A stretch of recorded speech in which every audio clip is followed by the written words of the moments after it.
अस्सलाम वालेकुम everyone, it's me Rabia Hasan. उम्मीद करती हूँ आप सब ठीक ठाक होंगे। पाकिस्तान ने जो है सीरीज़ जीत ली है ज़िम्बाब्वे से 2-1 से, और हमने एक्सपेक्ट नहीं किया था कि हम कोई मैच हारेंगे भी, बट गेम है और गेम में कोई भी कभी भी किसी का पलड़ा भी भारी हो सकता है, कोई भी कभी भी जीत सकता है। बट फैक्ट ये है कि जो मैच हम हारे वो हम अपनी गलतियों की वजह से हारे हैं। हम सबको ही पता है कि T20 वर्ल्ड कप जो है वो बिल्कुल सर पे है, और ऑब्वियस सी बात है हम सबका मेन कंसर्न ही ये है कि हमें कैसा स्क्वाड चाहिए T20 वर्ल्ड कप के लिए। हमें उन प्लेयर्स को तैयार करना है, हमें पोजीशनिंग सेट करनी है, हमें अपनी एक टीम बनानी है, और ताकि हम वर्ल्ड कप के लिए तैयार हो सकें। और ये सारी सीरीज़ जो है हमारे लिए एक मौका है कि हम ट्राई कर सकें अपने प्लेयर्स को। बट हम देखें सारी सीरीज़ जो हुई है, ये सीरीज़ भी हुई है ज़िम्बाब्वे से और जो साउथ अफ्रीका से हुई है, तो जो मेन कंसर्न है जो बार कहा जा रहा है वो है मिडल ऑर्डर का। बॉलर्स या ओपनर्स जो हैं वो मसला नहीं है, हमारा मसला मिडल ऑर्डर है। और ऑब्वियस सी बात है हर मैच में ना ओपनर चल पाते हैं, ना हर मैच में बॉलर्स उस तरीके से परफॉर्म कर पाते हैं। तो हमें हर डिपार्टमेंट में जो है वो परफेक्ट होना पड़ेगा, अपनी तरफ से 100% होना पड़ेगा। ज़िम्बाब्वे अगर एक टीम देखी जाए, इंटरनेशनल रैंकिंग्स की बात हो या ICC के लिहाज से देखा जाए, तो वो कोई बहुत बड़ी टीमों में मानी नहीं जाती, मींस रैंकिंग में भी वो लो ही है। और पाकिस्तान जो है अगर उनसे कंपैरिजन किया जाए तो पाकिस्तान बहुत बेहतरीन टीम है ज़िम्बाब्वे से। और जिस तरीके से हम अपना दूसरा मैच हारे 2016 के बाद, हमारा वो लोएस्ट जो चेज़ था, हमने 99 रन किए थे, और जो हमारा लोएस्ट रन चेज़ था वो मतलब 19 का टारगेट भी सबसे लोएस्ट था, हम वो भी चेज़ नहीं कर पाए थे।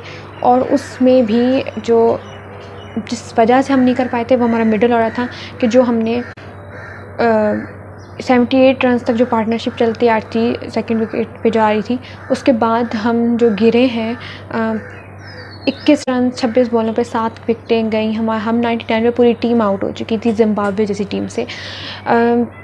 नो डाउट ज़िम्बाब्वे की जो उनके यंगस्टर्स में काफ़ी यंगस्टर्स जो थे मतलब जो आए हैं उन्होंने अच्छा परफॉर्म किया, अपनी परफॉर्मेंस दी है। बट फिर भी अगर पाकिस्तान और ज़िम्बाब्वे को देखा जाए तो पाकिस्तान ऊपर ही है ज़िम्बाब्वे से।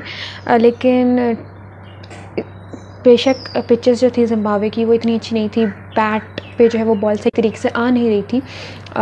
बट फिर भी जिस तरीके से जो पिच थी उस पे भी अगर हम देखें, अगर पिच की बात समझी की जाए, तो यही मिडल ऑर्डर साउथ अफ्रीका में भी फेल हुआ। वहाँ पे पिचेस तो ये नहीं थी ना, हम कह सकते हैं चलो ज़िम्बाब्वे की पिचेस ऐसी थी, बट इसी पिचेस पे रिजवान ने भी तो परफॉर्म किया है, बाबर आजम ने भी कुछ ना कुछ रन तो स्कोर किए हैं ना, तो ये बाकी टीम से क्यों नहीं हो रहे। सबसे पहली चीज़ हमें अपने मिडल ऑर्डर को एक बेहतरीन मिडल ऑर्डर बनाना पड़ेगा।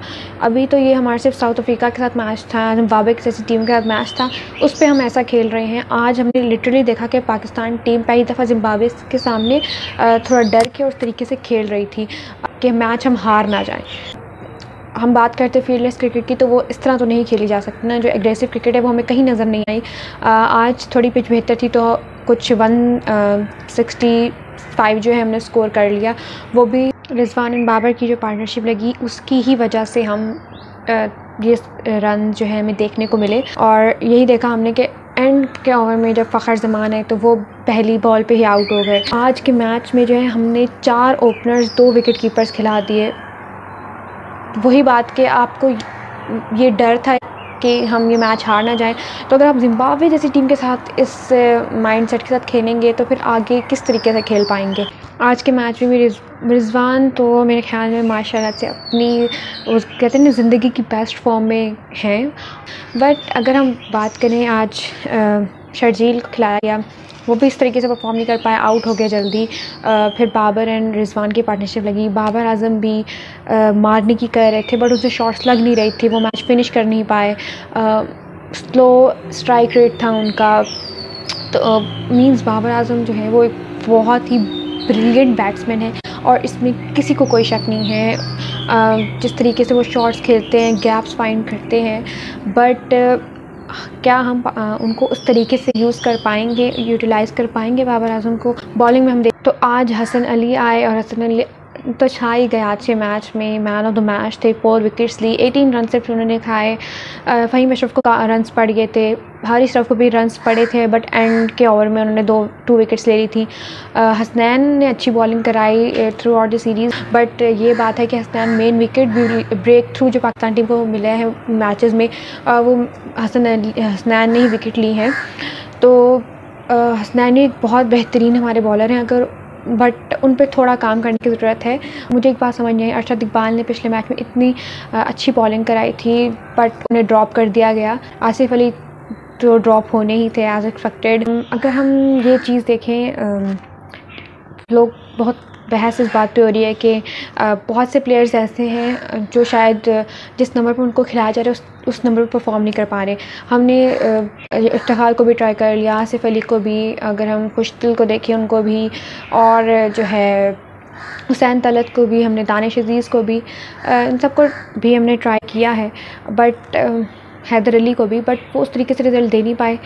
बट मेन बात यह है कि हम अभी तक फ़ैसला ही नहीं कर पा रहे कि हमने किस नंबर पे किसको खिलाना है। हमें समझ नहीं आ रही कि हमने ओपनर किसको खिलाना है, हमें 1 डाउन पे किसको लाना है, 4th 5th पे किसको लाना है। हमारे पास अच्छे प्लेयर्स हैं भी, तो उनकी जो जिस पोजीशन पे वो खेल रहे वो खेलना चाहते हैं, जिनकी जो नेशनल पोजीशन है उस पर उनको खिलाया नहीं जा रहा।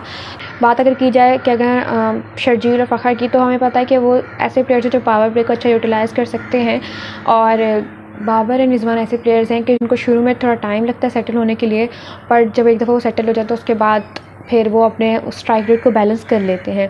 बट अगर हम यही देखें कि फ़खर या शर्जील को अगर हम पावर प्ले के अलावा नीचे 1 डाउन या उस तरह खिलाएं तो वो उस तरीके से परफॉर्म नहीं कर पाते। हफीज़ बहुत अच्छी फॉर्म में थे, लेकिन अगेन वो जो है अपनी फॉर्म जो है वो उसको उस तरह कंटिन्यू नहीं कर पाए। साउथ अफ्रीका में भी वो फेल रहे, जिम्बाब्वे में भी, और मेरे नज़दीक कि हमने उनको एक ऐसा प्लेयर समझ लिया था कि जो T20 वर्ल्ड कप में जो है जिनकी जगह पक्की थी उनकी परफॉर्मेंस की बेस पे, बट अगर लेटेस्ट परफॉर्मेंस देखी जाए तो वो अप टू द मार्क बिल्कुल नहीं है। तो उनको भी बहुत काम करने की ज़रूरत है, क्योंकि हमें नंबर 4th या नंबर 5th स्पॉट पे उनका होना ज़रूरी है। बात ये की जाए कि अगर रिजवान एंड अगर शर्जील एंड फ़खर को ओपनर खिलाया जाए तो मेरे ख्याल में अगर उनमें से कोई फेल भी हो जाता है, ऑब्वियसली बात है अगर हम बाबर एंड रिजवान को खिलाएंगे तो उनकी पॉसिबिलिटी ज़्यादा है कि वो हर मैच में तकरीबन ज़्यादातर मैचेस में अच्छा परफॉर्म कर पाएँ, एंड तक लेके जा सके गेम को।